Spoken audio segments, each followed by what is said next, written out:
Hey, my name is Tucker Kraus, and welcome back to my channel, and in today's video, we're going to be taking a look at Greenland Resources with their Molybdenum project. Now, if you want to know more about Molybdenum, just check out my short that I published a few days ago. Anyways, Greenland Resources trades with the ticker MOLY on the NEO Stock Exchange, which is just a smaller Canadian exchange, and GRLRF on over-the-counter exchanges in the USA. They trade at 70 cents per share US and $68 million worth of market cap in US dollars as well, and they currently trade for about 10 cents per pound of molybdenum in the ground. And now I'm not sure if that's necessarily good or bad. If we're talking uranium terms, that's great, but of course those are two very different resources, so that's not really a fair comparison. Alright, so we can see here just on the technicals, we can see just about at the end of February or early March, we shot way up here, and then we start to see some bearish divergence here as the RSI begins to fall to the downside, therefore momentum's falling to the downside as the stock continued to rise, and so after that we did get smacked down a little bit. Now the RSI and the price are trading quite similarly. We're still a bit above the 50-day moving average, but doesn't really look like there is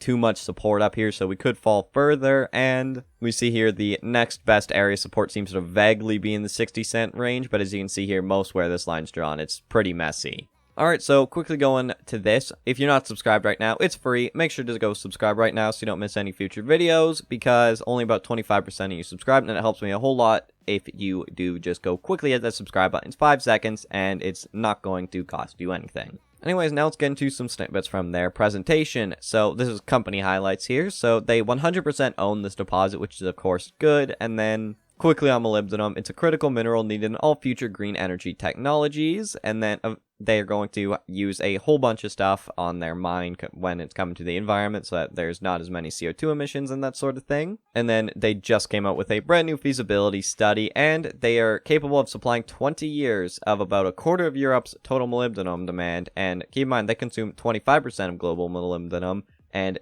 they don't actually produce any. Right, and so of course being in Greenland, they're connected with Denmark, therefore they're more connected to Europe, making this a possibility. And so of course they're just selling a whole bunch of stuff here when it comes to like the ESG type investing. And they're currently re-permitting the project, and it was previously fully permitted, so they should be able to get those permits. Okay, so biggest thing here, they're part of the European Raw Materials Alliance, which was created in 2020 as part of the European Green Deal, and right again, we can see Greenland Resources is a part of that, and so it'll help them, get better financing and that sort of thing, and because again, they're in Greenland, which is connected to Denmark, like we went over in that first slide, this whole slide here just goes to show this is what they're going to be great for. If Europe continues to push towards their green energy, Greenland Resources could really benefit because they could sell directly to that. Now, they don't actually have anything about share structure in their presentation, but on their website they show it here, and when they had to hit on first, I was worried it was going to be really bad, but it's actually pretty good here. We only see it's going to be about 18% options and warrants, then everything else are just going to be regular common shares, so that's pretty decent there, and just the amount of shares in general isn't all too bad. For common shares, it's actually less than 100 million, so that's good to see. Once again, they didn't actually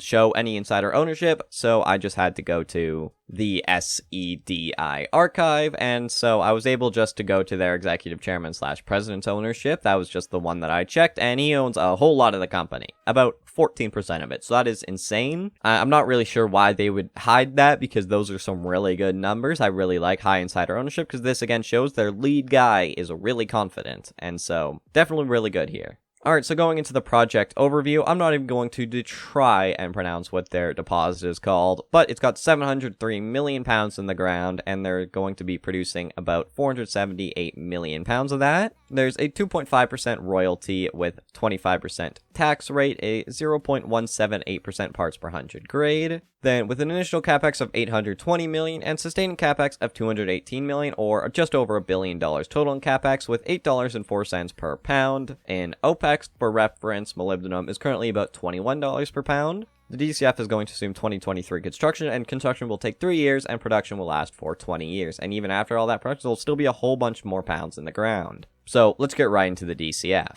Alright, so onto the DCF here. It's going to have 50% capex and OPEX inflation with a 10% discount rate, so they're conservative numbers. But in a way, this isn't even fair to Greenland Resources because it's a brand new feasibility study, so they've taken into account a lot of the rises in input costs over the past couple months or year. The reason I normally do this is because they'll be a few years old, so these feasibility studies, so they don't have, proper prices that are relevant to today. So if anything, this is almost unfair to these guys. But, so when we get into it, we then see at current molybdenum pricing, they're significantly overvalued, but it only needs to rise about 38 cents for them to be seen as fair value. Just a mere 5% or $1 increase in molybdenum pricing will see over a double to get to fair value, and we just see it's ridiculous with just even a 25% increase in the price of molybdenum. Just Greenland Resource, with that, their fair value would be insane. And this is possible because the all-time high for molybdenum was $40 back in 2005, so higher prices are certainly possible. For fun, I just ran that in the DCF, and that shows a $23 fair value on a less than $1 stock. That's 3,240% upside. That's just ridiculous. But yeah, that is still plausible because that's still only a market cap of $2.3 billion, but let's not get too hopeful. Let's be honest, that's a bit ridiculous, but still, it does look like very solid stock here, all that sort of things, but of course, it's going to come down to if you like it or not. Of course, do your own research. This is not financial advice in any way whatsoever, just for entertainment purposes. Anyways, if you enjoyed this video, make sure to, once again, subscribe, and thanks for watching. I'll see you next time.